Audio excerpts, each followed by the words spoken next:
Capital gain की बात करते हैं। लास्ट लेक्चर में हम लोग सेक्शन 47 स्टडी कर रहे थे। बोलें, अब तक हम लोगों ने देखा सेक्शन 45 बेसिक सेक्शन या कह सकते हो चार्जिंग सेक्शन। बताया गया था एनी प्रॉफिट और gain arising from transfer of a capital asset is chargeable to tax under the head capital gain in the same previous year in which the transfer took place. फिर हम लोगों ने transfer और capital asset की definition देखी थी section 2 sub section 14 में। Definition of capital assets क्या क्या बताया गया था? ऑल द मूवेबल और immovable properties whether connected with the business of the SSC और not but does not include the following. Number 1 बोला था मैंने स्टॉक इन ट्रेड, दूसरा agricultural land which is not situated in specified area, personal effects जिसमें शामिल नहीं है jewellery, sculptures, drawing, work of art, painting, manuscript, सारी चीज़ें। फिर आगे बताया था गोल्ड डिपॉजिट बॉन्ड्स या नेशनल डिफेंस गोल्ड बॉन्ड या special bearer bond, that's it. Next section हम लोगों ने देखा था सेक्शन 2 सब सेक्शन 47 ट्रांसफर की definition. Transfer includes the following. Number 1 sale, exchange और relinquishment of assets, extinguishment of right therein, conversion of a capital asset into stock in trade, compulsory acquisition under any law, maturity or redemption of zero coupon bonds, और section 53 of transfer of property act 1882 के according अगर हमको किसी property में position मिल जाता है part performance of the contract तो वो। और लास्ट बताया था any transaction which has ultimate impact of the transferring the assets from one person to another means to provide the rights to use the asset. The other one person is very much capable to entertain or enjoy the ownership of the properties. Clear? कुछ इस तरह का transfer हो जाए। और ये मैंने definitions आपको दे रखी हैं जो आज असाइनमेंट दिया है मैंने। देखें पेज नंबर 3 पर ट्रांसफर की डेफिनेशन दी हुई है ना, दी है। और उस ट्रांसफर की डेफिनेशन के नीचे मैंने एक केस लॉ दिया है अनारकली साराभाई का। Redemption of preference share is transfer.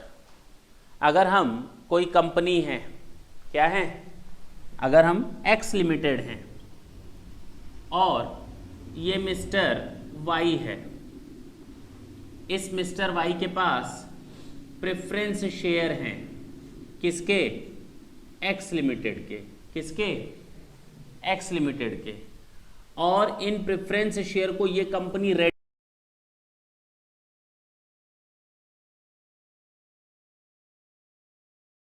Redeem कर रही है। रिडीम करने का मतलब जानते हो ना, इसको वापस खरीद रही है और इस एसएससी को वापस क्या दे दे रही है?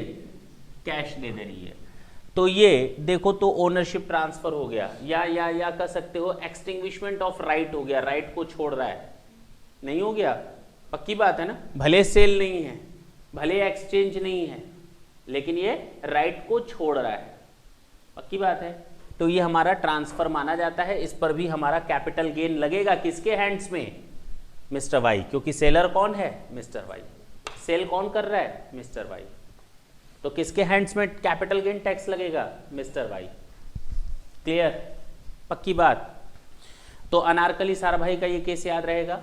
इन टोटालिटी मैंने अभी तक 3 केस लॉ तुम लोग को बताए हैं कैपिटल गेन में। पहला बताया था बनारसी लाल कटारिका का, जिसको थाली, कटोरे और चम्मच मिले थे। किस फॉर्म में मिले थे? चांदी के थाली, चांदी की कटोरियां और चांदी के चम्मच मिले थे। उसको उन्होंने सेल किया था और जो भी गेन आया था उसको कैपिटल गेन नहीं माना गया था, क्योंकि पर्सनल इफेक्ट का हवाला दिया गया था और कोर्ट ने इस चीज़ को माना था। वहीं पर महाराणा राजा हेमंत सिंह जी का केस बताया था, तो वहाँ पर कोर्ट ने उसके अगेंस्ट में केस दिया था। पेज नंबर आपका है ये, पेज नंबर 2 पर मैंने दोनों केस दिए हुए हैं, महाराजा राणा हेमंत सिंह जी और ऊपर देखें बनारसी लाल कटारिका का। ठीक है ना।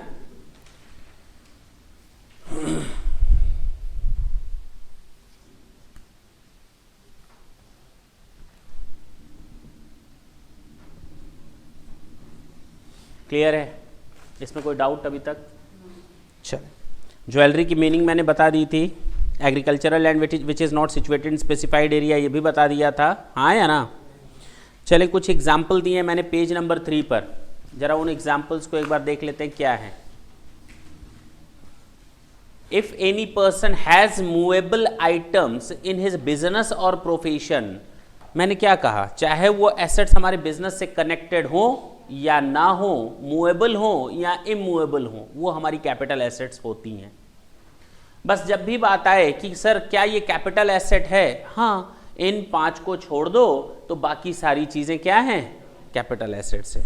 तो मूवेबल हो, इमूवेबल हो, बिजनेस से कनेक्टेड हो या ना हो, वो हमारी कैपिटल एसेट होती है। फर्स्ट हो गया। Second example, mister Mukesh has one motor car in the use of his business and subsequently this motor car was sold by him. Capital asset है ना, बिजनेस में कार यूज हो रही थी। अच्छा, अगर यही कार वो अपने घर में यूज कर रहा होता तो क्या वो पर्सनल इफेक्ट हो जाता?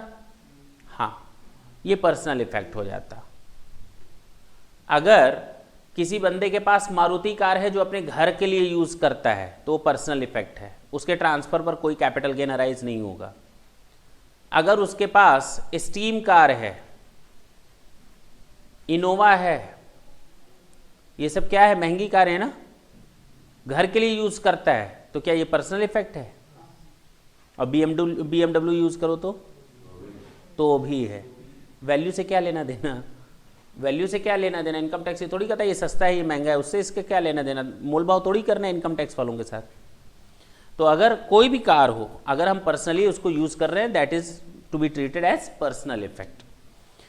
लिखा हुआ है third, if personal effects are immovable they will be considered to be capital asset. बिल्कुल सही है, मैंने तुम लोग को बताया था पर्सनल इफेक्ट में देखो तो केवल मूवेबल एसेट्स आती हैं, और जरा ढंग से देखो तो मैंने डिटेल में जो भी बताया, all the movable and immovable properties are capital assets. सुन लो पहले, all the movable and immovable properties और एसेट्स आर कैपिटल एसेट्स। सारी मूवेबल और सारी इमूवेबल प्रॉपर्टीज कैपिटल एसेट होती है, इन 5 को छोड़कर। कौन सी? स्टॉक इन ट्रेड मूवेबल है। दूसरा, एग्रीकल्चरल लैंड, केवल एग्रीकल्चरल लैंड को छोड़ा गया है, याद रखना, भले ही मूवेबल है लेकिन केवल इमूवेबल में किसको छोड़ा गया है? एग्रीकल्चरल लैंड को। तीसरा, पर्सनल इफेक्ट सारे मूवेबल है। Fourth, national defence gold bond movable है, स्पेशल बेयर नॉट मूवेबल है। यानी हर इमूवेबल एसेट्स हमारी कैपिटल एसेट्स होती है, केवल एग्रीकल्चरल लैंड को छोड़कर। ठीक है ना? अगर मेरे घर है, मेरे अपने रहने का घर है, मैं रहता हूं जहां पर, क्या वो पर्सनल इफेक्ट नहीं है? नहीं है। इमूवेबल चीज कभी पर्सनल इफेक्ट नहीं हो सकती। क्या बात कर रहे हो? केवल एग्रीकल्चरल लैंड को छोड़ दो तो बाकी सारी की सारी इमूवेबल एसेट्स हमारी कैपिटल एसेट्स होती हैं, भले ही मेरे घर रहने का क्यों ना हो।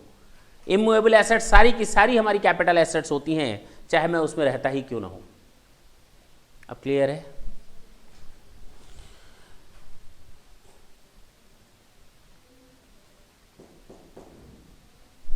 Rohit has agricultural land in the rural area which was purchased by him rupees 5 lakh and was sold by him for rupees 11 lakh। Agricultural land है 11 लाख में, बोलो, तो रूरल एरिया में है ना। रूरल एरिया का मतलब स्पेसिफाइड एरिया, स्पेसिफाइड एरिया के बाहर है, तो वो हमारी एग्रीकल्चरल लैंड कहलाएगी, उस पर कोई कैपिटल गेन अराइज नहीं होगा। If the agricultural land is in rural area outside India, अरे एग्रीकल्चरल लैंड वही होती है which is not to be situated in specified area, लेकिन इन इंडिया होनी चाहिए। एग्रीकल्चरल लैंड एग्रीकल्चरल तब मानी जाती है जब वो केवल इंडिया में हो, याद रखना। कहाँ हो? इंडिया में हो। आउटसाइड इंडिया की कोई भी एसेट्स हमारी कैपिटल एसेट्स होगी, तो चाहे वो एग्रीकल्चरल ही क्यों ना हो, वहां के रूल के हिसाब से है ना। एग्रीकल्चरल लैंड तब मानी जाती है जब वो इंडिया में लोकेटेड हो। क्लियर है? तो आउटसाइड इंडिया की एग्रीकल्चरल लैंड हमारे लिए कैपिटल एसेट मानी जाएगी। आउटसाइड इंडिया की एग्रीकल्चरल लैंड हमारे लिए कैपिटल एसेट मानी जाएगी। Mister Vipul has agricultural land in the rural area in India which was sold by him, no capital gain. Mister Mukesh has one agricultural land in urban area in India, urban area, शहर में है, खेती करते हो तो भी वो कैपिटल एसेट है। Mister Yogesh has agricultural land in rural area which is 6 kilometre away from the Delhi municipality, नहीं भैया ये कैपिटल एसेट है, 8 किलोमीटर के अंदर है म्यूनिसिपैलिटी बोर्ड के। Mr. Sunny, who is resident and ordinary resident, has sold one agricultural land in rural area in Nepal। भैया नेपाल में है, आउटसाइड इंडिया है, कैपिटल गेन कैलकुलेट करो। क्लियर है? पक्का? चल सकते हैं आगे? चले, हम लोग थे सेक्शन 47 पे, नीचे देखें दिया हुआ है, हम लोगों ने कुछ पॉइंट्स कवर किए थे, याद होगा। देखें इधर सेक्शन 47 में transaction which are not regarded as transfer, transactions which are not regarded as transfer, पहला बताया गया था पार्टीशन ऑफ एचयूएफ, चाहे वो टोटल पार्टीशन हो चाहे वो पार्शियल पार्टीशन हो, कोई फर्क नहीं पड़ता। घर का आधा विभाजन हो या पूरा विभाजन हो, उससे हमको कोई फर्क नहीं पड़ता। अगर एसेट ट्रांसफर हुई है due to partition of the family, then ये ट्रांसफर नहीं माना जाएगा और कोई कैपिटल गेन अराइज नहीं होगा।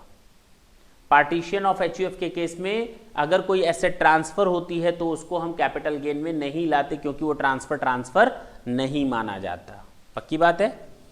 दूसरा मैंने बताया था any transfer of a capital asset under gift, will और इररिवोकेबल ट्रस्ट, कोई भी एसेट, ढंग से सुने आए, पूरा सुने, लास्ट टाइम आपने केवल गिफ्ट और विल सुना था, आज पूरा सुने। गिफ्ट, विल और इररिवोकेबल ट्रस्ट, अगर मैंने कोई एसेट ट्रांसफर की है गिफ्ट के थ्रू, तो गिफ्ट देना कोई पाप नहीं है, वहां पर कोई आपको कैपिटल गेन नहीं देना, गिफ्ट भी दो साथ में सरकार को टैक्स भी दो, लेकिन ऐसा नहीं हो सकता। दूसरा, सेकंड, विल, कोई आदमी मर रहा है, मरते समय उसने अपनी प्रॉपर्टीज अपने बच्चों के नाम ट्रांसफर कर दी, तो क्या टैक्स लगा दोगे? उसको भी हटाया गया। Third, irrevocable trust, irrevocable Hindi में कहा जाता है इसको अखंडनीय, रिवोकेबल यानी खंडनीय और इररिवोकेबल अखंडनीय। इररिवोकेबल ट्रस्ट क्या होता है? मैंने कोई एसेट आपको ट्रांसफर की, ये ले जाओ फर्नीचर, ये फर्नीचर ले जाओ, अब जब तक तू जिंदा है ना ये फर्नीचर तेरा है, लेकिन तेरे जाने के बाद ये फर्नीचर वापस मेरे पास आ जाएगा। इसको हम कहते हैं इररिवोकेबल ट्रांसफर। इसको क्या कहते हैं? इररिवोकेबल ट्रांसफर, अखंडनीय हस्तांतरण। मैंने ये फर्नीचर इसको दिया, मैंने कहा सुन ले जा फर्नीचर, लेकिन देख जितना कमाएगा इस फर्नीचर से उसका आधा मेरे पास देना। ये कौन सा ट्रांसफर है? This is known as revocable transfer. इसको क्या बोलेंगे? रिवोकेबल ट्रांसफर, खंडनीय हस्तांतरण। यानी मैंने पूरी तरह से टाइटल नहीं ट्रांसफर किया है, उसका कुछ हिस्सा देखो तो मैंने अभी भी रोक कर रखा है। मैंने कहा सुन एसेट ले जा, कमाना अपने पास रखना, 10 साल बाद एसेट मेरे पास वापस भेज देना। ये कौन सा ट्रांसफर है? रिवोकेबल ट्रांसफर है। कौन सा ट्रांसफर है? रिवोकेबल ट्रांसफर है। तो भैया कैपिटल गेन लग जाएगा। रिवोकेबल ट्रांसफर पर कैपिटल गेन लग जाता है। अगर मैंने एसेट्स के किसी हिस्से पर अपनी ओनरशिप अभी भी कायम रखी हो, या उसकी इनकम पर मैंने किसी भी तरह अपनी ओनरशिप कायम रखी हो, या मैं सामने वाले के ऊपर कोई कंडीशन लगाता हूं, सुन एसेट्स ले जा, किसी को बेचना मत, सुन एसेट ले जा उसी को बेचना, तो इसका मतलब मैंने अभी भी उस पर क्या कर रखा है? पोजीशन रख रखा है। इसको हम कहते हैं रिवोकेबल ट्रांसफर, और रिवोकेबल ट्रांसफर पर तुरंत टैक्स लगता है। अगर मैंने कहा ये एसेट ले जाओ, तुम बेनिफिशियरी हो, तुम्हारी लाइफ टाइम के लिए मैंने तुम्हें एसेट दे दी, it is known as irrevocable transfer. अगर कोई एसेट ट्रांसफर की जाती है बेनिफिशियरी के लाइफ टाइम के लिए, बेनिफिशियरी मतलब जिसको फायदा पहुंचाया जा रहा है, उसके लाइफ टाइम के लिए अगर कोई एसेट ट्रांसफर की जा रही है तो उसको कहा जाता है इररिवोकेबल ट्रांसफर। और गिफ्ट, विल और इररिवोकेबल ट्रांसफर का ट्रांसफर हम लोग ट्रांसफर नहीं मानते। ठीक है, पक्की बात है ना? तो पहला मैंने बताया पार्टीशन ऑफ एचयूएफ, दूसरा मैंने बताया गिफ्ट, विल और इररिवोकेबल ट्रांसफर। थर्ड, ढंग से सुनना, holding to subsidiary, subsidiary to holding, किसी कैपिटल एसेट को ट्रांसफर करना, बशर्ते ये दो कंडीशंस पूरी हों। पहली, 100% share holding must be hold by the holding company and transferee company must be an Indian company. Clear है? लेकिन अगर होल्डिंग कंपनी ने सब्सिडरी कंपनी को, या सब्सिडरी कंपनी ने होल्डिंग कंपनी को कोई एसेट ट्रांसफर की है जहां पर होल्डिंग कंपनी 100% शेयर होल्ड करती है सब्सिडरी का, बोलो ना, और ट्रांसफरी कंपनी इस केस में ये और इस केस में ये इंडियन कंपनी है, लेकिन ये एसेट यहां ट्रांसफर हो रही है as a stock in trade, यानी ये जमीन अपनी ट्रांसफर कर रहा है और इसका काम है प्रॉपर्टी डीलिंग का। किसका? प्रॉपर्टी डीलिंग का। इसने अपनी ये लैंड ट्रांसफर कर दी और इसने इसको स्टॉक इन ट्रेड की तरह रख लिया, तो ये ट्रांसफर माना जाएगा। If any capital asset is subject matter of transfer from holding company to subsidiary company or subsidiary company to holding company, even though both of these two conditions are satisfied, but the transferee company hold that asset or received that asset as a stock in trade on or after, नहीं sorry, after 29th of February 88। अगर इस तरह का stock in trade की तरह हम transfer कर रहे हैं 29 फरवरी 88 के बाद, ढंग से सुनना, 29 फरवरी 88 के पहले अगर होल्डिंग सब्सिडरी को, सब्सिडरी होल्डिंग को कोई भी एसेट ट्रांसफर करती थी,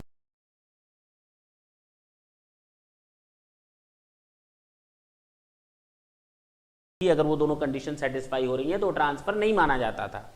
लेकिन सरकार के रोंगटे खड़े हो गए या कान खड़े हो गए उस समय जब उसने देखा कि एसेट्स को ट्रांसफर किया जा रहा है लेकिन ये स्टॉक इन ट्रेड की तरह ट्रांसफर किया जा रहा है। बोलो, तब गवर्नमेंट के पास क्या समझ में आया कि भाई इसके हाथ में तो कैपिटल गेन लगा नहीं, माफ हो गया अंडर सेक्शन 47 कि होल्डिंग से सब्सिडरी, सब्सिडरी से होल्डिंग कोई कैपिटल एसेट ट्रांसफर होती है तो उस पर क्या नहीं लगता, कैपिटल गेन नहीं लगता, ट्रांसफर माना ही नहीं गया। हाँ या ना? इसने क्या कर दिया, उसको अपने स्टॉक इन ट्रेड की तरह दिखा दिया और स्टॉक इन ट्रेड को सेल कर दिया। 10 लाख की चीज खरीदी और इसने इसको सेल कर दिया। बात समझ में आई? क्लियर है? तो प्रॉब्लम यहां पर आई, तो इसको क्या कहा गया कि अगर इस तरह से कोई ट्रांसफर होगा 29 फरवरी 88 के बाद as an stock in trade, तो उस ट्रांसफर को हम ट्रांसफर मान लेंगे। क्या इसके इंप्लीकेशंस आएंगे, हम लोग न्यूमेरिकल सॉल्व करते समय देखेंगे कि इसका क्या इंप्लीकेशन आएगा। क्लियर है? अगर कोई कैपिटल एसेट होल्डिंग कंपनी से सब्सिडरी या सब्सिडरी से होल्डिंग को ट्रांसफर हो रही है 29 फरवरी 88 के बाद as a stock in trade, तो वो ट्रांसफर माना जाएगा। बात खत्म, उसको कोई छूट नहीं दी गई है। अब तक हम लोगों ने 3 चीजें पढ़ी। पहला, टोटल और partial partition of HUF. Second, gift, will और irrevocable transfer. Third, holding to subsidiary, subsidiary to holding 100% holding होनी चाहिए और ट्रांसफर कंपनी इंडियन होनी चाहिए। लेकिन अगर होल्डिंग से सब्सिडरी, सब्सिडरी को होल्डिंग कोई एसेट ट्रांसफर होती है as a stock in trade 29 फरवरी 88 के बाद, तो उस ट्रांसफर पर कैपिटल गेन लग जाएगा। क्लियर हुआ? पक्की बात? ये 3 पॉइंट्स तैयार रहेंगे। फोर्थ, अगर कोई एमलगमेटिंग कंपनी एमलगमेशन प्रोसेस में अपनी एसेट्स एमलगमेटेड कंपनी को ट्रांसफर करती है और ट्रांसफरी कंपनी यानी एमलगमेटेड कंपनी इंडियन कंपनी है, तो भी ऐसे ट्रांसफर पर हम कैपिटल गेन नहीं चार्ज करेंगे। क्लियर हुआ? पक्की बात है? हाँ या ना? हाँ। अगर कोई एक बैंकिंग कंपनी दूसरी बैंकिंग कंपनी या इंस्टीट्यूशन के साथ एमलगमेशन करती है तो उसको भी हम ट्रांसफर नहीं मानेंगे। जैसे तुम लोगों ने देखा था, पहले ग्रामीण बैंक होते थे, छोटे छोटे ग्रामीण बैंक, क्षेत्रीय ग्रामीण बैंक, हाँ या ना? उन सबको ग्रामीण बैंकों को मिला करके एक बैंक बनाया गया, हाँ या ना? तो ये सब क्या है? Banking company to banking institutions के साथ एमलगमेशन का प्रोसेस होना। हाँ, इसको भी ट्रांसफर नहीं माना गया, क्योंकि आज नाम है XYZ बैंक, कल नाम होगा क्या? PNB बैंक नहीं हो सकता। ये बैंक खत्म होकर के किसमें अमेलगमेट हो गया? PNB में, तो भी इसको ट्रांसफर नहीं माना जाएगा। क्लियर है? तो अब तक हम लोगों ने कितने पॉइंट्स देखे? 5। पहला, पार्टीशन ऑफ एचयूएफ। दूसरा, गिफ्ट, विल और इररिवोकेबल ट्रस्ट, इररिवोकेबल ट्रांसफर।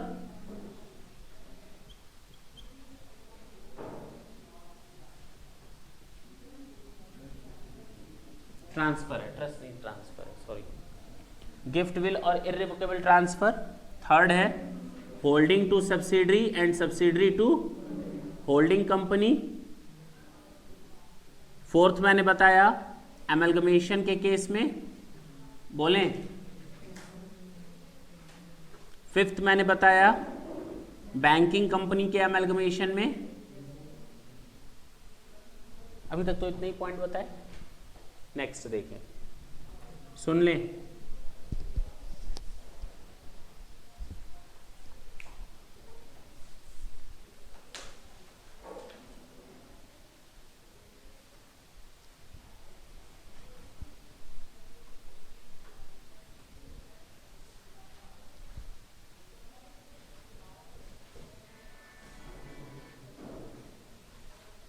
ढंग से देखेंगे। अगर कोई डीमर्ज्ड कंपनी अपनी रिजल्टिंग कंपनी को कोई एसेट ट्रांसफर करती है तो वहां पर भी ट्रांसफर नहीं माना जाएगा, बशर्ते ट्रांसफरी कंपनी इंडियन कंपनी।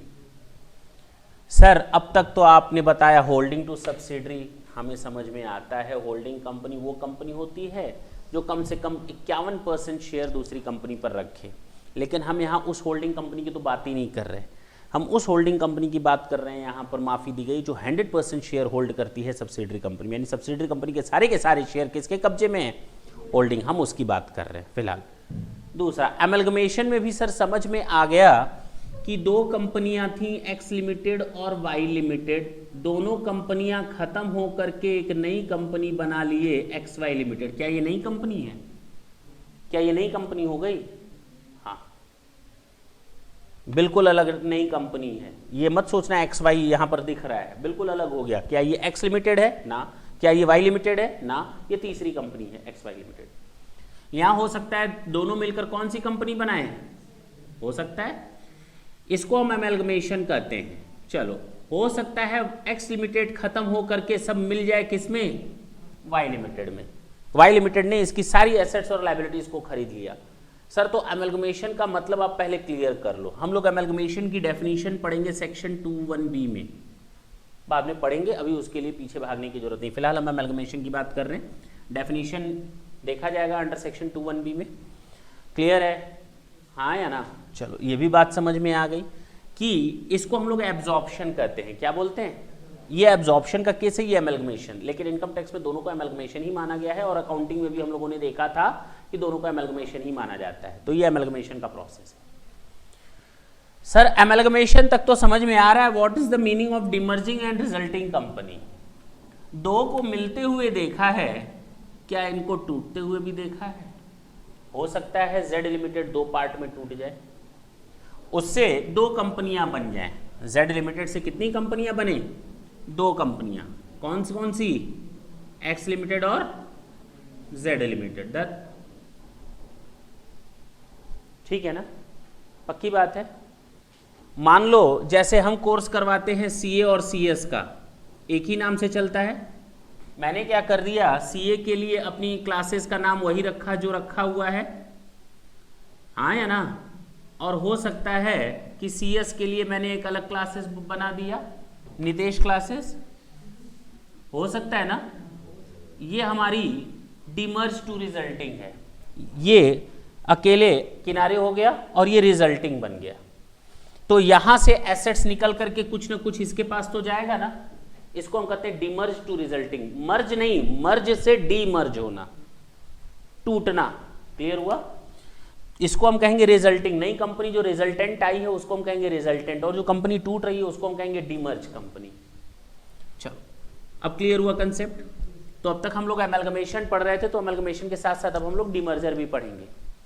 अगर डीमर्ज के केस में डीमर्ज कंपनी ने कोई एसेट ट्रांसफर की है रिजल्टिंग कंपनी को, तो वो भी ट्रांसफर नहीं माना जाएगा। एग्जेम्पशन मिलेगा अंडर सेक्शन 47 में, और उस ट्रांसफर को ट्रांसफर नहीं माना जाएगा बशर्ते, हाँ, provided transfer company is an Indian company. क्या प्रॉब्लम है भाई?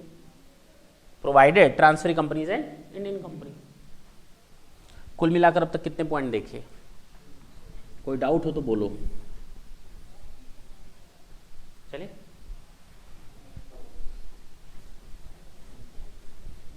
ढंग से सुनेंगे।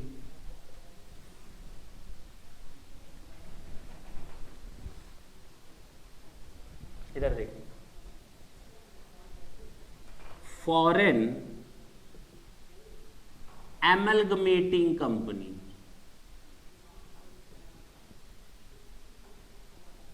ने अपनी एसेट्स, सारी की सारी एसेट्स और लायबिलिटीज ट्रांसफर कर दी किसको? Foreign amalgamated company. बोलो ना।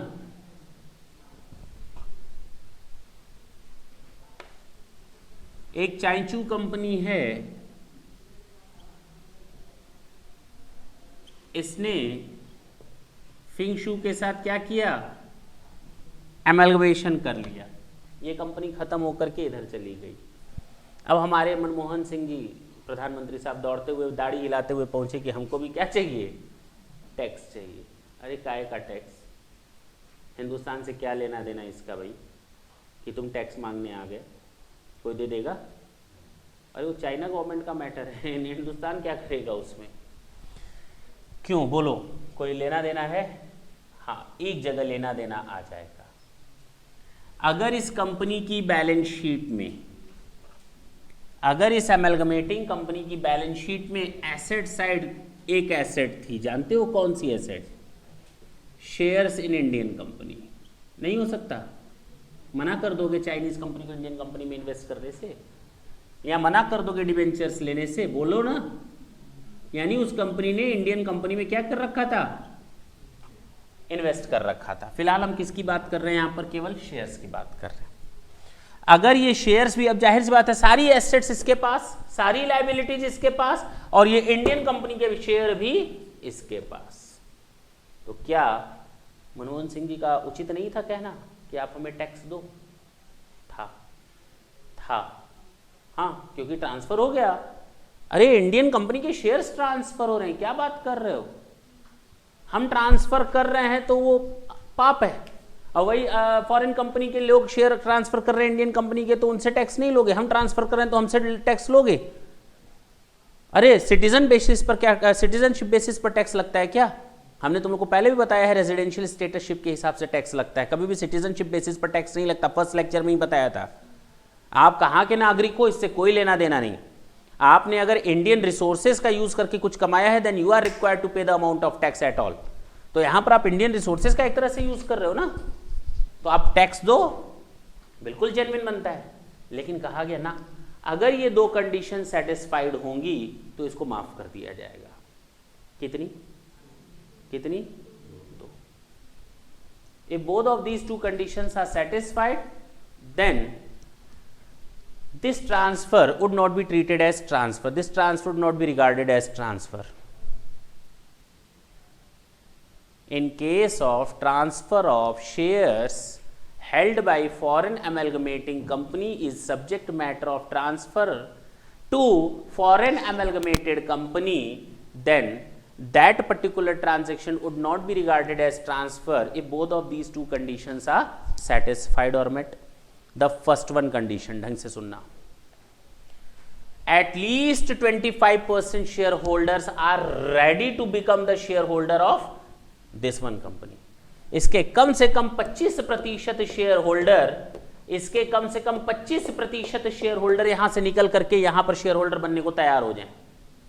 इसके कम से कम 25% शेयर होल्डर यहां से निकल करके इस कंपनी में शेयर होल्डर बनने को तैयार हो जाए। The first one condition. और सेकंड वन कंडीशन थोड़ी देर में बताते हैं क्या है वो 25% शेयर होल्डिंग का केस। इसके पास शेयर कैपिटल थी और इसमें शेयर होल्डर थे x Y Z P.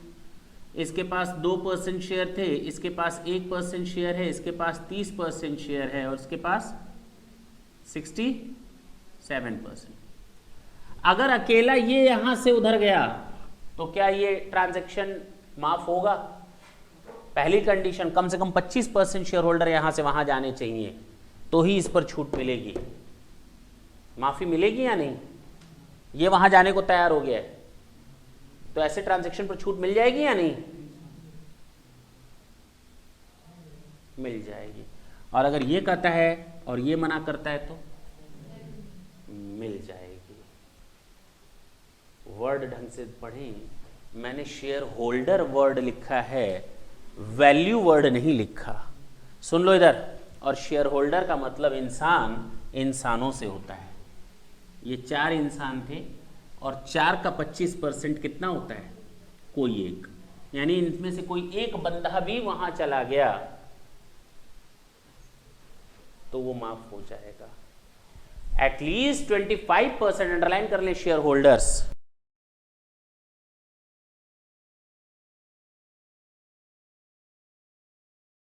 Number of shareholder, at least 25% shareholders are ready to become the shareholder of new company, यानी फॉरेन अमेलगमेटेड कंपनी।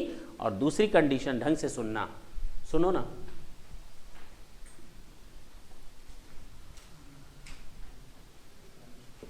मैंने एक बार पहले भी तुम लोग को डिस्कस किया है, जिस आदमी की अपने घर में इज्जत होती है दूसरे लोग भी इज्जत करते हैं। बताया है कि नहीं? नहीं बताया है?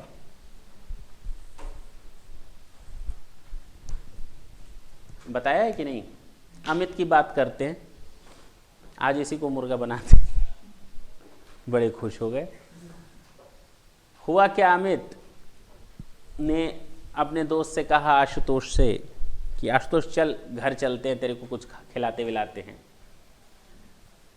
तो उसने कहा ठीक। घर गया, उसको पता नहीं था, इसने फ़ोन कर दिया, मम्मी मेरा दोस्त आ रहा है, कुछ खाने पीने का इंतजाम रखना। तो खाने पीने का, पानी पीने का, चाय पीने का, खाने पीने का इंतजाम रखना। ये लोग दोनों पहुँचे घर पे, खूब आदर सत्कार हुआ। मम्मी पापा ने खूब तारीफ़ की, मेरा बेटा अमित हीरा है, पन्ना है, लाल है, ये है, वो है। वो भी देखकर खुश कि मेरे दोस्त के घर में इतनी रेस्पेक्ट, इतनी इज्जत। उसकी नज़रों में उसकी इज्जत बढ़ेगी या घटेगी? बढ़ेगी या घटेगी? बढ़ जाएगी। कुछ दिन बीते, आशुतोष को लगा कि चलो आज दोस्त अमित से मिल लेते हैं। दरवाजे पर गया, अंदर से चीख पुकार की आवाज़ सुनाई देने लगी। मम्मी भी डांट रही है, निकम्मा नालायक, किसी काम का नहीं। पापा भी लात घूसा जमा रहे हैं अमित के ऊपर, किसी काम के नहीं हो। छोटी बहन भी गालियां दे रही। तो अब बताओ आशुतोष के दिमाग में इसके लिए क्या जाएगा? रेस्पेक्ट बढ़ेगी या घटेगी? घट जाएगी ना। तो जिस आदमी की अपने घर में इज्जत ना हो, बाहर कितनी इज्जत कमा लेगा? पक्की बात है ना? क्यों, मानते हो? वही चीज़ यहाँ पर इसके देश की गवर्नमेंट कहती है। किसके देश की गवर्नमेंट? फॉरेन जहाँ पर अमेलगमेटिंग कंपनी है, उस देश की गवर्नमेंट कहती है हम तो तुमसे टैक्स लेंगे, और इंडियन गवर्नमेंट कहेगी कि माफ़ कर देंगे। इंडियन गवर्नमेंट कह दी माफ़ कर देंगे। तुम्हारी अपनी गवर्नमेंट तो तुमको छोड़ नहीं रही। तुम जिस देश में इनकॉर्पोरेटेड हो वो तो तुमसे टैक्स ले रहा है, तो हम तो पराये ठहरे, हम छोड़ दें? जेन्युइन है केस, बोलते क्यों नहीं? नहीं छोड़ेंगे। लेकिन अगर इस देश की गवर्नमेंट, वही चाइना, कह दे कि ना ना ना ना ना, माफ़ है, माफ़ है, इस ऐसे ट्रांजैक्शन पर हम कोई टैक्स नहीं लगाएंगे, तो इंडियन गवर्नमेंट भी कहेगी हाँ, हम ऐसे ट्रांजैक्शन पर हम भी टैक्स नहीं लगाएंगे। अब बात समझ में आई? क्लियर है? तो there are two conditions which are to be met. The number one condition, at least 25% shareholders are ready to become the shareholder of new amalgamated company, foreign amalgamated company. And the second condition is that there are no capital gain taxes are to be charged or imposed in that country in which such foreign amalgamating company is incorporated. That's it. Clear है कि जिस देश में, गंगा बहती नहीं, जिस देश में ऐसी फॉरेन एमलगमेटिंग कंपनी इनकॉर्पोरेटेड है, उस देश में ऐसे ट्रांजैक्शन को माफ़ किया गया है कैपिटल गेन से, तो हिंदुस्तान की गवर्नमेंट ने भी माफ़ कर दिया। अब क्लियर है? कितने पॉइंट्स अब तक बताए हैं? 7। एक बार देख लिया जाए। पहला, पार्टीशन ऑफ एचयूएफ। दूसरा, गिफ्ट विल और इर्रिवोकेबल ट्रांसफ़र। तीसरा, holding to subsidiary, subsidiary to holding, अगर कैपिटल एसेट का ट्रांसफ़र हो रहा है तो। लेकिन कैपिटल एसेट अगर स्टॉक इन ट्रेड की तरह 29 फरवरी 88 के बाद ट्रांसफ़र हो रहा है तो उसको माफ़ नहीं किया गया है। फोर्थ बताया गया था एमलगमेटिंग टू एमलगमेटेड कंपनी, बशर्ते ट्रांसफरी कंपनी इंडियन कंपनी हो। बोलने दो। डिमर्ज टू रिजल्टिंग कंपनी, बशर्ते ट्रांसफरी कंपनी इंडियन कंपनी हो।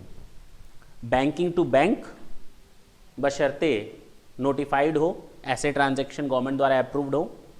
लास्ट मैंने अभी बताया, foreign amalgamating to foreign amalgamated company. Indian company कोई नहीं है, दोनों फॉरेन कंपनियां हैं, और एमलगमेशन के प्रोसेस में अगर कोई एसेट्स जाती हैं और उसमें इंडियन कंपनी के भी शेयर्स वहाँ ट्रांसफर हो जाते हैं, तो उस केस में कहा गया कि अगर ये दो कंडीशन सेटिस्फाई होंगी तो ऐसे ट्रांजैक्शन पर इंडियन गवर्नमेंट भी टैक्स नहीं चार्ज करेगी, ट्रांसफर मानेंगे ही नहीं। कौन सी दो कंडीशन? पहली कि कम से कम इसके 25% शेयर होल्डर इस कंपनी में शेयर होल्डर बनने को तैयार हो जाएं, शेयर होल्डर। और दूसरा बताया गया कि जिस देश में ऐसी फॉरेन एमलगमेटिंग कंपनी इनकॉर्पोरेटेड है, ऐसी कंट्री में ऐसे ट्रांजैक्शन पर कोई कैपिटल गेन टैक्स नहीं चार्ज किया जाता। तो हिंदुस्तान की गवर्नमेंट ने भी इसको माफ कर दिया। क्लियर है? नेक्स्ट पॉइंट देखें। ये तो था foreign amalgamating to foreign amalgamated company. अब हम बात करेंगे foreign demerge to foreign resulting company की। क्लियर हुआ ना कंसेप्ट? अब हम किसकी बात करेंगे? Foreign demerged to foreign resulting company. Same वही चीज, अगर इंडियन कंपनी के शेयर्स ट्रांसफर हो गए हैं फॉरेन रिजल्टिंग कंपनी के पास और ये दो कंडीशन से सेटिस्फाइड हो जाएं, ढंग से सुनो, अगर ये दो कंडीशन से सेटिस्फाइड हो जाएं तो वहां पर हिंदुस्तान की गवर्नमेंट ने भी कहा, यानी कि इनकम टैक्स एक्ट ने भी कहा कि विल नॉट चार्ज और impose any type of taxes in the hands of foreign demerge company. कौन सी दो कंडीशन है? द फर्स्ट वन कंडीशन, कम से कम 75% वैल्यू ऑफ शेयर्स होल्ड करने वाले शेयर होल्डर, अब चाहे एक हो चाहे 10 लोग हो, कम से कम वैल्यू में 75% शेयर्स की वैल्यू होल्ड करने वाले शेयर होल्डर नई कंपनी में शेयर होल्डर बनने को तैयार हो जाएं। और दूसरा, ऐसे देश पर जहां पर फॉरेन डीमर्ज कंपनी इनकॉर्पोरेटेड है, ऐसे देश पर कोई इस तरह के ट्रांजैक्शन पर कैपिटल गेन टैक्सेस नहीं चार्ज किए जाते, तो हम भी माफ कर देंगे। दोनों में फर्क समझ में आया? फॉरेन एमलगमेशन के केस में मैंने बताया था 25% शेयर होल्डर, और मैंने यहां बताया share holders holding not less than 75% value of shares are ready to become the share holder of new company. Clear है? पक्की बात है? हाँ, यहां पर 75% वैल्यू रखने वाले शेयर होल्डर्स की बात हो रही है, बाकी सारी चीजें सेम हैं। हम लोगों ने एमलगमेशन देखा, हम लोगों ने डीमर्जर देखा। एक्स लिमिटेड, ढंग से सुनना, और ये है वाई लिमिटेड। ये एमलगमेटिंग कंपनी है और ये एमलगमेटेड कंपनी है। सुनो ना, इस कंपनी की सारी एसेट्स इसके पास चली गई, इस कंपनी की सारी लायबिलिटीज इस कंपनी के पास चली गई। इनको क्या मिला? बाबा जी का मिला, पैसा मिला। जो भी पैसा ये कंपनी इसको देगी एक्स लिमिटेड को, एक्स लिमिटेड वो पैसा अपने शेयर होल्डर में बांट देगा। हाँ या ना? हाँ या ना? यानी अगर ये शेयर होल्डर है इस कंपनी में, तो इसको इस कंपनी ने अगर कैश और शेयर्स दिए हुए हैं, डिवेंचर दिए हुए हैं, तो एक्स लिमिटेड इसको कुछ कैश देगी, कुछ डिवेंचर दे देगी, कुछ शेयर्स दे देगी इस कंपनी के, ये घर लेकर चला जाएगा। हमसे का भूल हुई जो ये सजा हमका मिले, इसके ऊपर भी तो टैक्स लग जाएगा। क्या इसने शेयर ट्रांसफर नहीं कर दिए? बोलते क्यों नहीं? क्या इसने शेयर्स ट्रांसफर नहीं कर दिए? बोलो, इसने शेयर सेल नहीं कर दिए? हाँ, किए हैं शेयर्स। इससे शेयर्स हटा करके, राइट खत्म करके, उसके बदले कैश ले लिया, उसके बदले नई कंपनी के डिवेंचर्स ले लिया, उसके बदले नई कंपनी के शेयर्स ले लिया। क्या दिक्कत है? ट्रांसफर तो हो गया। गवर्नमेंट ने कहा ना, ऐसे लोगों को सजा नहीं मिलनी चाहिए जो केवल शेयर के बदले शेयर ले। अगर इस कंपनी ने परचेस कंसिडरेशन के बदले इसको केवल परचेस कंसिडरेशन के अगेंस्ट शेयर दिया होता, यानी कि शेयर होल्डर अपनी इस कंपनी का शेयर फाड़ करके इस कंपनी का शेयर होल्डर घर ले जाए, शेयर बन करके, शेयर होल्डर बन करके, तो कोई दिक्कत नहीं है, कोई प्रॉब्लम नहीं है वहां पर। बोलो, क्लियर हुआ? नहीं, यानी शेयर के बदले केवल शेयर, खून के बदले तो वहां ट्रांसफर नहीं माना जाएगा। लेकिन बेटा, अगर तुम शेयर तो फाड़ रहे हो इस कंपनी का, लेकिन ले क्या जा रहे हो, कैश, टैक्स दो। शेयर्स फाड़ रहे हो इस कंपनी का, क्योंकि अब तो कोई वैल्यू है नहीं इस कंपनी के शेयर की, नई कंपनी के तुम डिवेंचर ले जा रहे हो, तो दे दो टैक्स, कैपिटल गेन टैक्स। लेकिन शेयर के बदले अगर आपको केवल शेयर्स मिले हैं तो आपको कोई कैपिटल गेन टैक्स देने की जरूरत नहीं है, because such type of transactions are not to be regarded as transfer. Clear? और सेम यही case demerge to resulting company के भी केस में कर दो, सेम यही point demerge to resulting company में भी कर दो। क्या दिक्कत है इसमें? कितने पॉइंट्स हम लोगों ने डिस्कस कर लिए? 10, डिमर्ज और रिजल्टिंग कंपनी का मिलाकर कितने पॉइंट्स हो गए?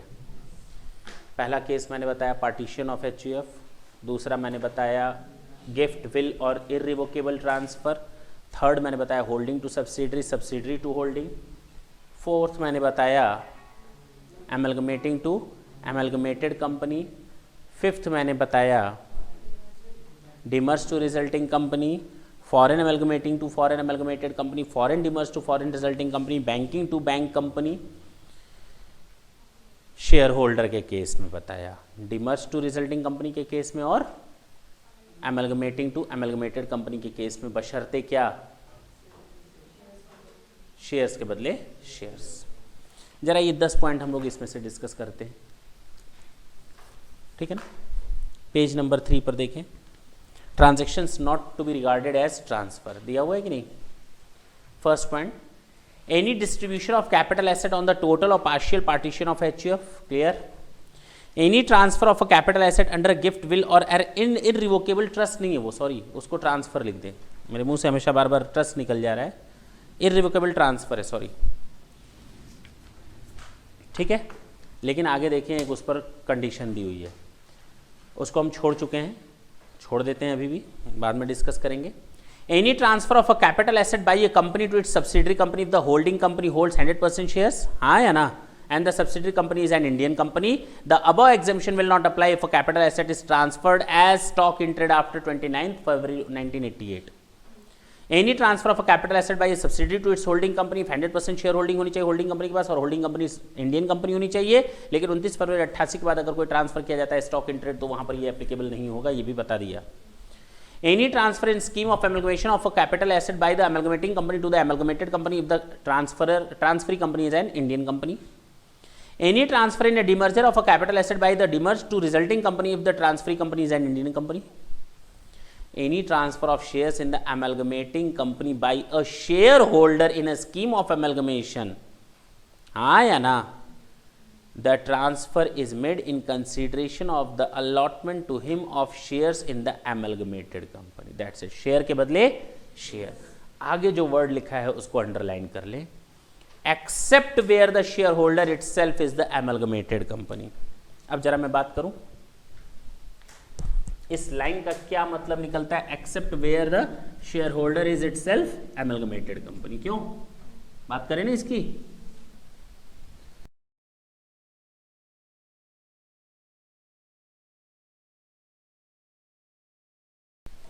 इसका क्या सेंस निकला?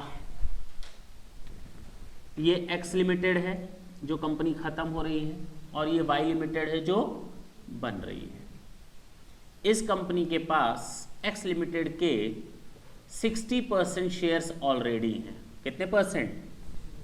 60%।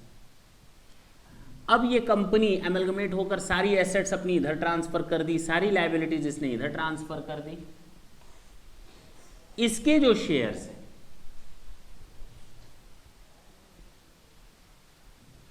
अगर इस कंपनी के सारे शेयर्स लेकर ये अपनी कंपनी के शेयर दे तो अपने ही शेयर खरीदकर अपने को ही शेयर बांटेगा। नहीं हो गया? आखिर तो अपने आप शेयर होल्डर है पहले से ही। तो हम यहां 60% की बात ही नहीं कर रहे हैं, हम कितने परसेंट की बात कर रहे हैं? रेस्ट 40% शेयर्स की बात कर रहे हैं। तो बाकी जो 40% शेयर होल्डर हैं उनके शेयर्स लेकर के ये उनको शेयर के बदले क्या दे दे? शेयर्स दे दे। दैट्स इट, हम उसकी बात करते हैं। इसीलिए वर्ड लिखा हुआ है accept in those cases where the shareholder itself is the amalgamated company and the transferee company is an Indian company, बता दिया था। Any transfer or issue of shares by the resulting company in a scheme of demerger to the shareholder of demerged company if the transfer or issue is made in consideration of the demerger of the undertaking। ठीक है, Any transfer in scheme of amalgamation of share held in an Indian company by the amalgamating foreign company to the amalgamated foreign company at least 25% shareholder, underline कर लें shareholder पर, of the amalgamating company must continue to remain shareholder of foreign amalgamated company, and such transfer would not attract capital gain in the country in which foreign amalgamating company is incorporated. अगला वाला भी मैंने वही बताया, हाँ या ना, demerge to resulting, लेकिन वहाँ 25% के बदले क्या था, value of share 75%, share holders holding not less than value of 75% share of the demerged foreign company must continue to remain share holder of the foreign resulting company, and the last one such transfer should not attract the capital gain taxes in that country in which foreign result demerge company is incorporated. चलें, any transfer in scheme of, ये foreign amalgamating company लिखा हुआ है, उसको foreign demerge company कर दें. Point number 10 में last में लिखा हुआ है फॉरेन एमलगमेटिंग कंपनी, उसको फॉरेन डिमर्ज कंपनी लिख दें. क्लियर है? Any transfer in scheme of amalgamation of a banking company with an banking institution. हो गया? यहां तक 11 पॉइंट हम लोगों ने ऑलरेडी स्टडी कर लिए हैं. एक पॉइंट इसलिए बढ़ गया क्योंकि हम holding to subsidy, subsidy to holding 2 point में इसमें कवर किया गया है. यहां तक किसी को कोई डाउट हो तो पूछ सकते हो. नहीं है? Point number 11.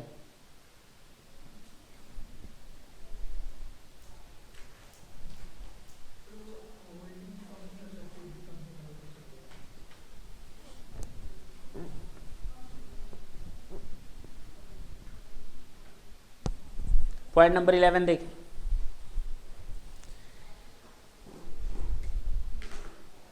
अगर मेरे पास कोई वर्क ऑफ आर्ट है, पेंटिंग है, मॉन्स्क्रिप्ट है, हैंड राइटिंग है, ड्राइंग है, स्कल्पचर्स हैं, आर्कियोलॉजिकल कलेक्शन है, अगर मैं इन चीज़ों को ट्रांसफ़र करता हूँ, अगर ये नेशनल इंटरेस्ट की चीज़ें हैं और मैं इनको ट्रांसफ़र करता हूँ नेशनल आर्चिव्स गैलरी को, नेशनल आर्ट गैलरी को, या किसी नेशनल म्यूज़ियम को, तो ये ट्रांजैक्शन ट्रांसफ़र नहीं माना जाएगा. मेरे पास एक कंकाल है 10,000 साल पुराना, कितना?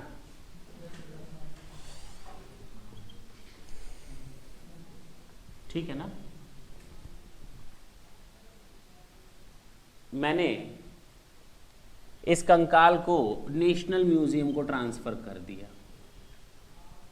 या नेशनल आर्ट गैलरी को. जानते हो कितने रुपए में? 5 करोड़ रुपए में. तो क्या माफी मिल जाएगी हमको? मिल जाएगी. इसमें कहाँ लिखा है फ्री में करने के लिए? कहाँ लिखा है फ्री में ट्रांसफर करो? कहाँ लिखा है? पैसा ले करके ट्रांसफर करो ना, कोई दिक्कत नहीं है. उसके बावजूद ये क्या माना जाएगा? ट्रांसफर नहीं माना जाएगा, क्योंकि ये नेशनल इंटरेस्ट की चीज है. देखें, any transfer of a capital asset being any work of art, archaeological collection, scientific और art collection, book, manuscript, drawing, painting, photograph और print to the government or a university or the national museum, national art gallery, national archives gallery or any such other public museum or institution as may be notified by the central government. That's it. Clear है? इसमें कोई भी doubt हो तो बोलो.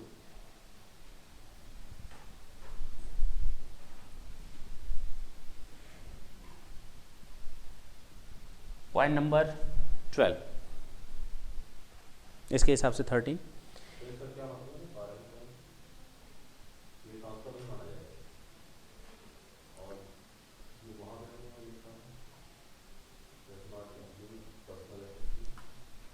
अब जरा मिलाते हैं. इन्होंने डाउट क्रिएट कर दिया. हम लोगों ने कैपिटल एसेट की डेफिनेशन पढ़ी थी. कैपिटल एसेट की डेफिनेशन में हम लोगों ने एक्सक्लूड किया था. कैपिटल एसेट की, सीए नहीं, कैपिटल एसेट की डेफिनेशन से हम लोगों ने एक्सक्लूड किया था. किसको? पर्सनल इफेक्ट्स को. हाँ या ना? और इस पर्सनल इफेक्ट से भी एक्सक्लूड किया था. किसको? आर्ट, पेंटिंग, ड्राइंग, तो नाना करते हाँ हो गई। अब समझ में आई बात? तो ये कैपिटल एसेट है, अगर आप इनको ट्रांसफर करते हो तो कैपिटल गेन लगेगा, लेकिन अगर आप ये चीज ट्रांसफर करते हो नेशनल म्यूजियम को, नेशनल आर्ट गैलरी को, नेशनल आर्चिव्स गैलरी को, किसी यूनिवर्सिटी को या नोटिफाइड इंस्टीट्यूशंस और म्यूजियम को, तो वो माफ होगा। अब क्लियर है?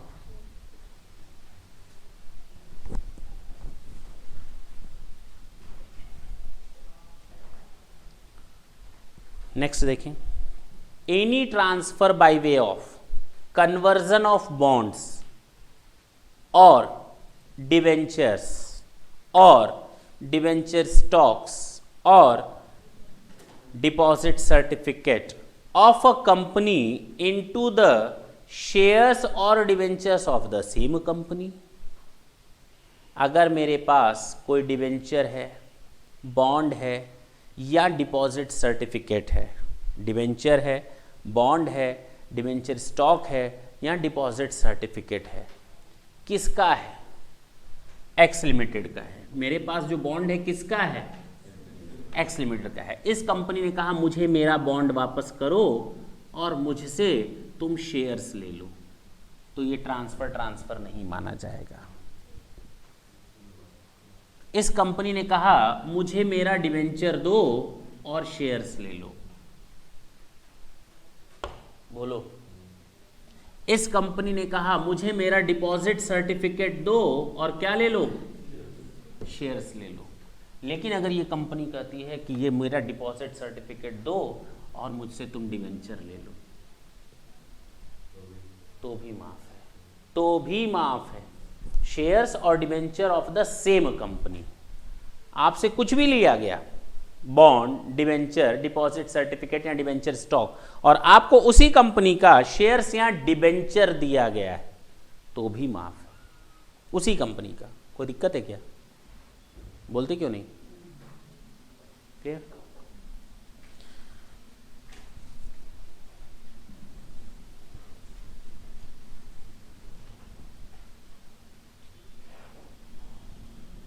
ढंग से देखेंगे इधर। अगर कोई सिक कंपनी है, कौन है? जिसको हम लोग हिंदी में कहते हैं रुग्ण कंपनी, बीमार कंपनी। क्या बोलते हैं? बीमार।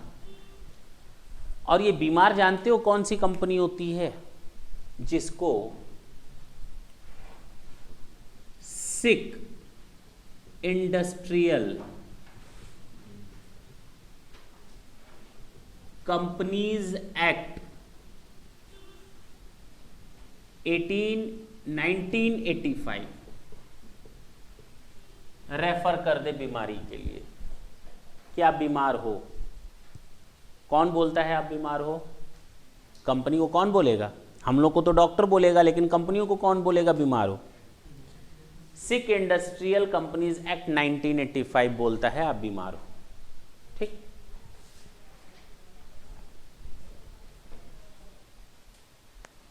कोई कंपनी बीमार कब होती है ये भी तो पता चले। जब उस कंपनी के पास शेयर कैपिटल हैं 1000 रुपए के और एक्यूमुलेटेड लॉसेस पिछले कई सालों के 1001 हो जाए, यानी इस कंपनी के लॉसेस ने इस कंपनी की शेयर कैपिटल को खा लिया, दीमक की तरह चाट लिया। हाँ या ना?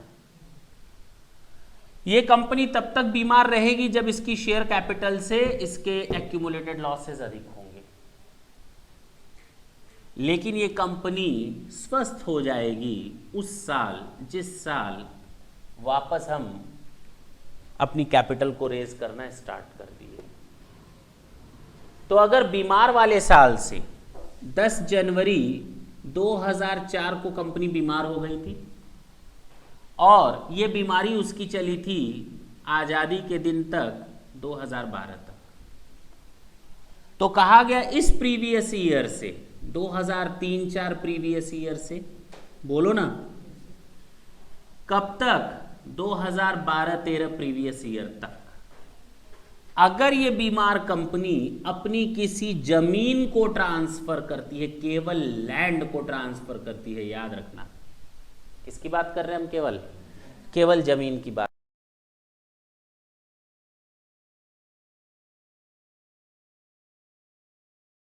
कर रहे हैं। अगर इस बीमारी के दौरान कंपनी अपनी किसी जमीन को ट्रांसफर करती है तो वो ट्रांसफर नहीं माने, केवल जमीन की बात हो रही है। ठीक है, हमने क्या बताया, अगर कोई सिक इंडस्ट्री या सिक कंपनी अपनी बीमारी के दौरान, सिकनेस पीरियड में क्या ट्रांसफर करती है, केवल लैंड ट्रांसफर करती है, तो उस ट्रांजैक्शन को ट्रांसफर नहीं माना जाएगा। बीमार कब होगी कंपनी, जब उसकी शेयर कैपिटल को एक्यूमुलेटेड लॉसेस हजम कर जाएं। ये तब से बीमार शुरू, और कब तक बीमार रहेगी, जब तक वो हेल्दी ना हो जाए। हेल्दी कब मानी जाएगी, जब उसके लॉसेस उसकी शेयर कैपिटल से क्या हो जाएं, कम हो जाए। क्लियर है, पक्की बात। जरा देखिए पॉइंट नंबर 16 है, capital gain arising from the transfer of land under section 18 of SICA 1985, SICA मतलब sick industrial companies act, by a sick industrial company during its sick period.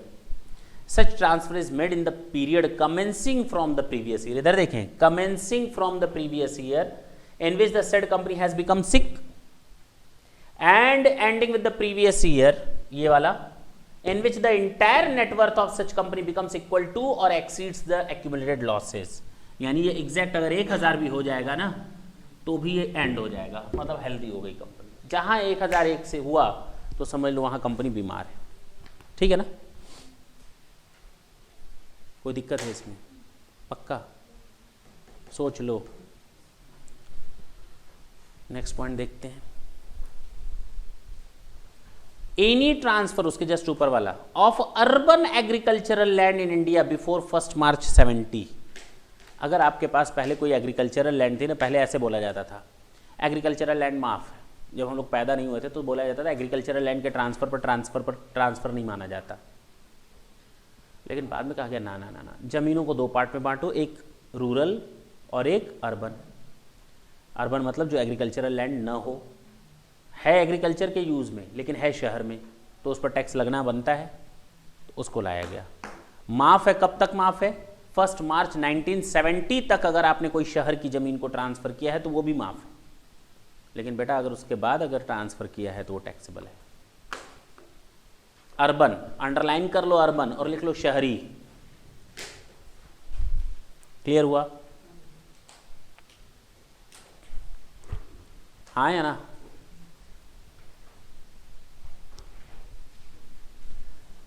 अगर कोई नॉन रेसिडेंट, कौन है, नॉन रेसिडेंट, ढंग से सुने आप इधर, जिसके पास सिक्योरिटीज हैं, ऐसी सिक्योरिटीज जो रेफर्ड है सेक्शन 115 AC में। अगर कोई नॉन रेसिडेंट है जिसके पास सेक्शन 115 AC में रेफर्ड सिक्योरिटीज हैं और वो इन सिक्योरिटीज को ट्रांसफर करता है किसी दूसरे नॉन रेसिडेंट को, तो माफ है। अगर कोई एक नॉन रेसिडेंट जिसके पास 115 AC में रेफर्ड सिक्योरिटीज हैं और वो इन सिक्योरिटीज को ट्रांसफर करता है किसी दूसरे नॉन रेसिडेंट को, तो माफ है। लेकिन अगर यही ट्रांसफर कर दे किसी रेसिडेंट को तो बेटा टैक्स दे दो, इसके ऊपर टैक्स लग जाएगा। अच्छा, कौन कौन सी सिक्योरिटीज रेफर्ड हैं, ADR। कौन कौन सी सिक्योरिटीज रेफर्ड है, GDR। कौन कौन सी सिक्योरिटीज रेफर्ड है, FCCB। ठीक है, ADR का फुल फॉर्म क्या है, अमेरिकन डिपॉजिटरी रिसीट्स। इसका ग्लोबल डिपॉजिटरी रिसीट और फॉरेन करेंसी बोलते क्यों नहीं, कन्वर्टेबल बॉन्ड्स।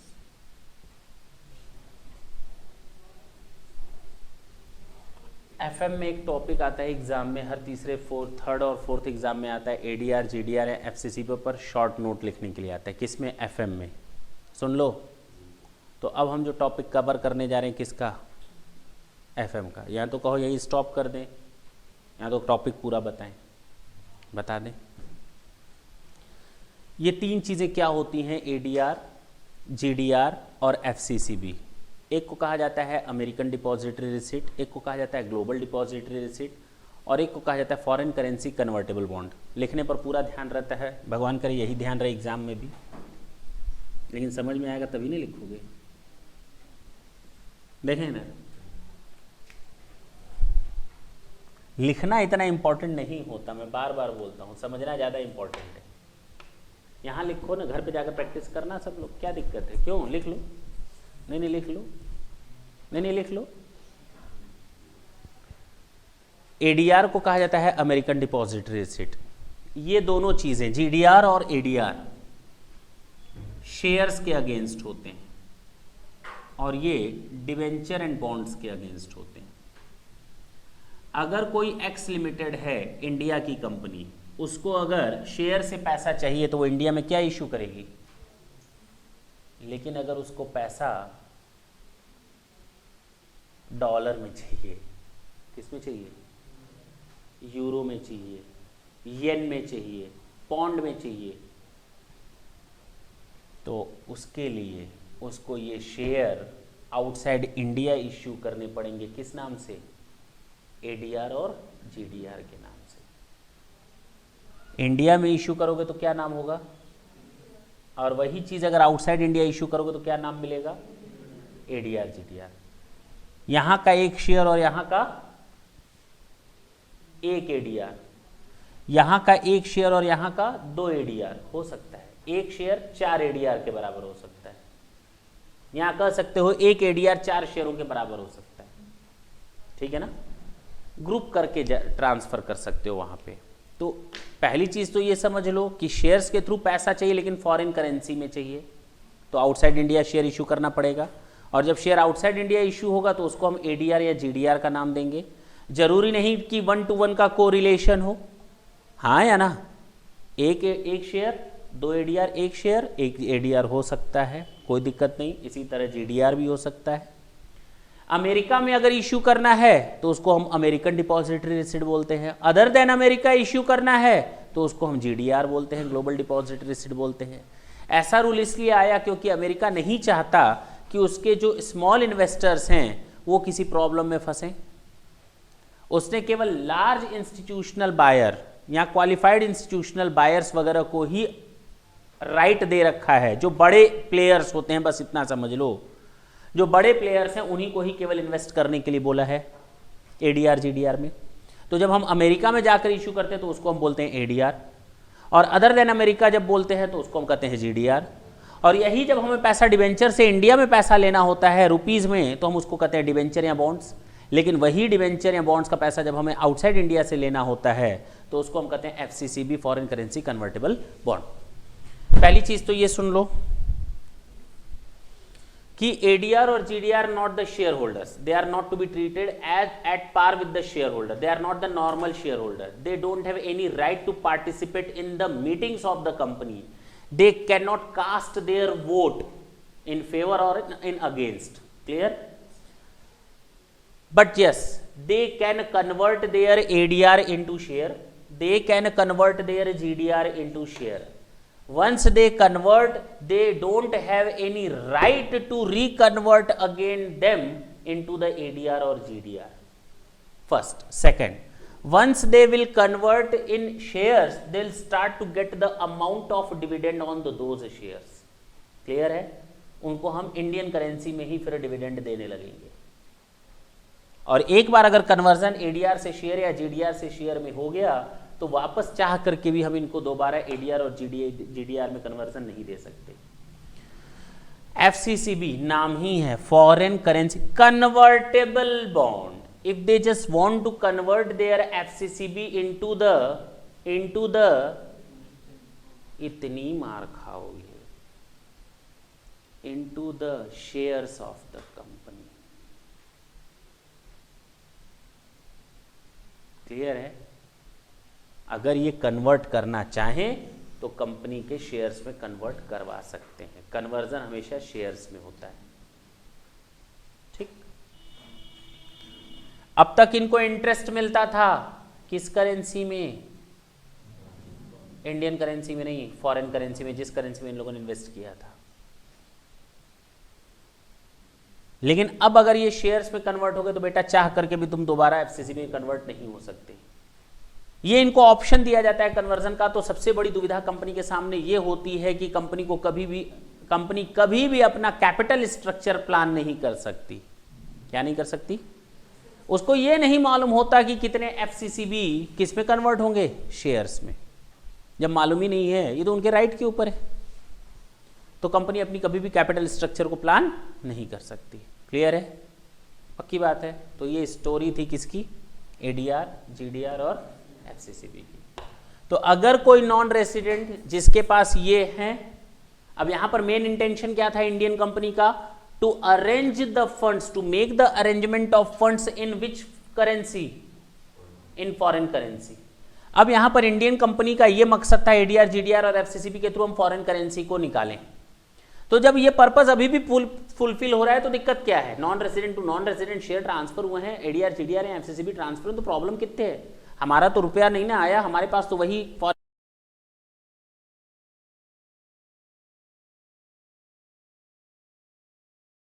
करेंसी से फॉरेन करेंसी ही रही.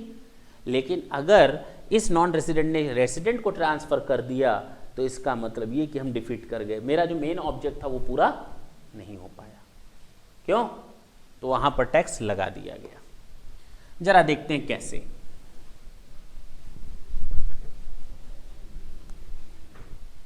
देखना इधर. Mister A, mister B, mister C, mister D और मिस्टर ई. ये नॉन रेसिडेंट है, ये नॉन रेसिडेंट है, ये नॉन रेसिडेंट है, ये नॉन रेसिडेंट है, लेकिन ये रेसिडेंट है. इसने कॉस्ट ऑफ एक्विजिशन थी 100 रुपए और सेल किया है 150. किसको? बी को. बी ने खरीदा कितने में और सेल कितने में किया है? इसने खरीदा कितने में है? हाँ या ना? और इसने सेल किया है, इसने कितने में खरीदा है, इसने कितने में सेल किया है और इसने 600 में सेल किया. बताओ टैक्स कब लगेगा? कितने पर लगेगा? बोलो कितना? हाँ. हमने ये क्वेश्चन सिंपल दिया है, तुरंत बताएं ना आंसर इसका. किस पर लगेगा? इसमें कोई डाउट है क्या? इस पर लगेगा. अरे इंसानों, रेसिडेंट जब सामान बेचता है तब तो वो नॉर्मल क्राइटेरिया में फुलफिल्ड होगा ना. जैसे तुम शेयर्स बेचो, तुम डिवेंचर बेचो, तो इस रेसिडेंट ने भी बेचारे ने बेच दिया, कोई दिक्कत नहीं, तो कैपिटल गेन लगेगा ही लगेगा. लेकिन जो सेक्शन हम लोग बात कर रहे हैं वो ये इसकी बात नहीं कर रहा, वो इस मिस्टर की बात कर रहा है कि नॉन रेसिडेंट जब किसी रेसिडेंट को सामान बेचेगा तो इस पर टैक्स लग जाएगा. अब बात तो समझ में आई? हम जान रहे थे तुम लोग का जवाब वही होगा. क्लियर हुआ? बोलते क्यों नहीं? नहीं. कहाँ ध्यान है? नहीं है. ठीक है. अब तक हम लोगों ने लगभग 15 पॉइंट देख लिए, 16 पॉइंट. क्यों? एक बार देखते हैं सारे 16 पॉइंट, क्योंकि बाकी जितने भी हैं उन पर हमें कम से कम टाइम ज़्यादा चाहिए. कम से कम नहीं चाहिए, ज़्यादा से ज़्यादा चाहिए. ये सारे 16 पॉइंट्स देख लेते हैं. पहला मैंने बताया आ रहे. पहला मैंने बताया पार्टीशन ऑफ एचयूएफ. दूसरा बताया गिफ्ट विल और इररिवोकेबल ट्रांसफ़र। थर्ड मैंने बताया holding to subsidiary, subsidiary to holding, बशर्ते होल्डिंग कंपनी के पास 100% शेयर होल्डिंग और ट्रांसफरी कंपनी इंडियन कंपनी हो। लेकिन अगर 29 फरवरी 88 के बाद होल्डिंग ने सब्सिडरी को होल्डिंग ने कोई एसेट स्टॉक इन ट्रेड की तरह ट्रांसफर किया तो उस पर ये बेनिफिट नहीं मिलेगा। पॉइंट नंबर 5 मैंने बताया था एमलगमेटिंग टू एमलगमेटेड कंपनी, बशर्ते ट्रांसफरी कंपनी इंडियन कंपनी हो। पॉइंट नंबर 6 बताया था डिमर्ज टू रिजल्टिंग कंपनी, बशर्ते रिजल्टिंग कंपनी इंडियन कंपनी हो या ट्रांसफरी कंपनी इंडियन कंपनी हो। पॉइंट नंबर 7 बताया था banking to bank. Point number 8 बताया था foreign amalgamating to foreign amalgamated, लेकिन 25% शेयर होल्डर की बात की गई थी, शेयर्स की बात नहीं की गई थी, 25% शेयर होल्डर्स की बात की गई थी। और ऐसे देश में जहां पर फॉरेन एमलगमेटिंग कंपनी इनकॉर्पोरेटेड है वहां पर ऐसे ट्रांजैक्शन पर कोई कैपिटल गेन टैक्स नहीं लगता। पॉइंट नंबर 8 बताया था अगर कोई foreign demerged company foreign resulting company को कोई कैपिटल एसेट ट्रांसफर करती है और 75% वैल्यू ऑफ शेयर रखने वाले शेयर होल्डर नई कंपनी में शेयर होल्डर बनने को तैयार हो जाए और ऐसे देश पर कोई कैपिटल गेन टैक्स नहीं चार्ज होता तो भी माफ़ किया जाएगा। पॉइंट नंबर 9 की 9 कि अगर एमलगमेशन के एक प्रोसेस में एमलगमेटिंग कंपनी के शेयर होल्डर्स एमलगमेटेड कंपनी के परचेस कंसिडरेशन के तौर पर केवल शेयर के बदले शेयर्स पाते हैं तो वहाँ पर भी कोई ट्रांजैक्शन को ट्रांसफ़र नहीं माना जाएगा। इसी तरह बशर्ते ट्रांसफरी कंपनी इंडियन कंपनी हो। इसी तरह डिमर्ज टू रिजल्टिंग कंपनी के दौरान अगर डिमर्ज कंपनी के शेयर होल्डर रिजल्टिंग कंपनी के कोई शेयर पाते हैं शेयर के बदले शेयर तो उनको भी माफ़ किया गया है, हाँ या ना, बशर्ते ट्रांसफरी कंपनी इंडियन कंपनी हो। पॉइंट नंबर 11 बताया गया था कोई भी वर्क आर्ट हो, वर्क ऑफ आर्ट कि art of work, any work of art, painting, drawing, manuscript, hand writing, archaeological collection, sculptures, कुछ भी हों, अगर हमने इनको ट्रांसफ़र किया किसी national art gallery, national museum, national archives gallery तो माफ़ी है, बस भले ही पैसा लेकर किया हो। अगर हमने किसी कंपनी के डिवेंचर स्टॉक, डिपॉजिट सर्टिफिकेट या डिबेंचर स्टॉक को ले करके उसी कंपनी के शेयर्स और डिवेंचर में कन्वर्जन किया है तो भी माफ़ है। सेक्शन 115 AC में रेफर्ड सिक्योरिटी को एक नॉन रेसिडेंट दूसरे नॉन रेसिडेंट को ट्रांसफ़र करता है तो भी माफ़ है। अगर कोई सिक इंडस्ट्री कंपनी है और उसने अपनी सिक पीरियड में कोई ज़मीन ट्रांसफ़र की है तो भी वो ट्रांजैक्शन ट्रांसफ़र नहीं माना जाएगा। बस इतने ही पॉइंट्स हम लोगों ने देखे हैं, कोई छूटा नहीं है।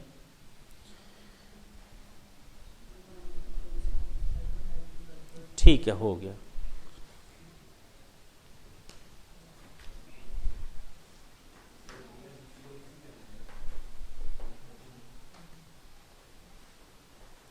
बाकी हम लोग नेक्स्ट क्लास में देखेंगे। थैंक यू बच्चों।